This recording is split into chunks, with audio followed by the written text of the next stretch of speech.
En juin, seulement avec Canal+. À la Black Mafia Family. Magnifique. Parcours immense. Je pensais que t'étais mort, mon frère. C'est un miracle. Waouh, tu es carrément une légende. À la guerre, comme à la guerre. Une Ligue des Champions admirable. Des pilotes virtuels dans des vraies voitures. On a le droit d'avoir peur. Y'a pas de patrouille, vite. Tu dois avoir la foi. Qui va remporter la Copa América? Et le gagnant est... Top là. À très vite. 100% de toutes vos envies avec Canal+. Et pour ne rien manquer de tous ces programmes, on vous offre 30 jours. Oui, 30 jours à tout Canal+, pour tout réabonnement à votre formule.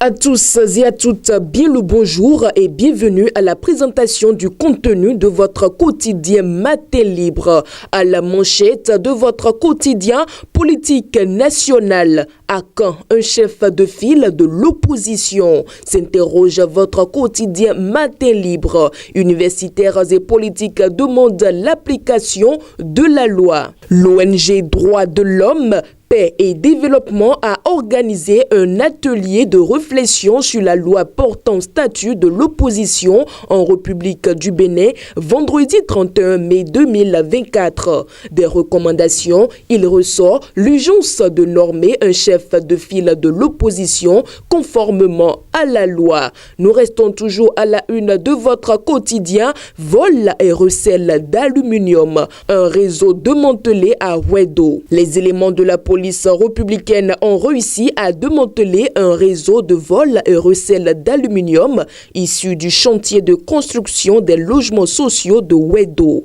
Plusieurs personnes ont été interpellées suite aux multiples plaintes de l'entreprise PNHG ayant en charge la construction des logements sociaux de la nouvelle cité de Ouedo relative au cas de vol de matériaux de construction qu'elle enregistre. Le commissariat territorialement compétent s'est préoccupé de la question en redynamisant son réseau de renseignement.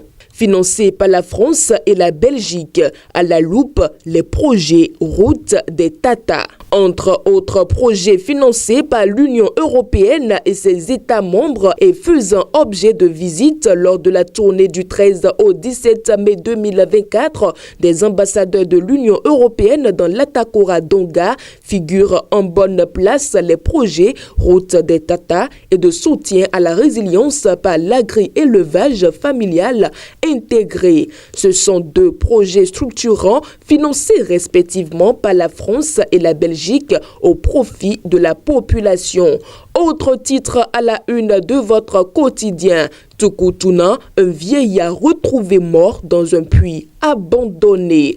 Tournée de reddition de compte. Moussa Saka, reconnaissant pour la route ceinture d'Adjara. Les populations de la commune d'Adjara ont reçu ce mardi 4 juin 2024 dans l'amphithéâtre du campus universitaire de la même localité une délégation gouvernementale conduite par la ministre du Travail et de la Fonction publique, Adidiatou Matisse. Ceci dans le cadre de la tournée de reddition de comptes organisée par le gouvernement dans chacune des 117 communes du Bénin. En sport pour finir, Coupe du Monde 2026.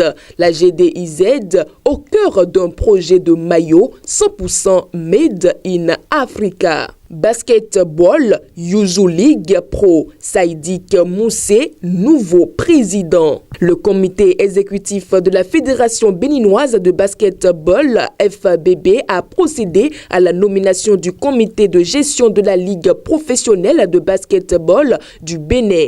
Le nouveau président est Saïdik Moussé. Chers amis internautes de Guérit TV Monde et lecteurs de Matin Libre, c'est sur cette note sportive que nous refermons la présentation du contenu de votre quotidien Matin Libre dont sa parution du mercredi 5 juin 2024. Bonne journée à tous.